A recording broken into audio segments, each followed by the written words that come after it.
havde ført sit store Indien ind i selvstændighed.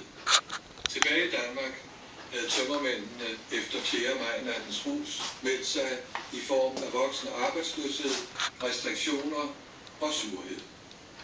Den 20. april 1947 tog befolkningen afsked med monarken og myten Christian 10.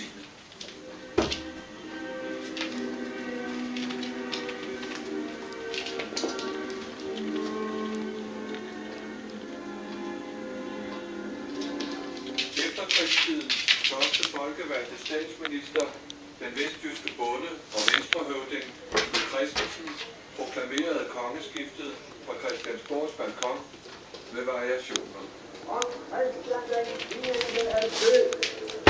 Lad leve kong Frederik, majestæt kong Frederik den 9. Kong Christian den 10. er død. Alles øjne var rettet mod regeringschefen.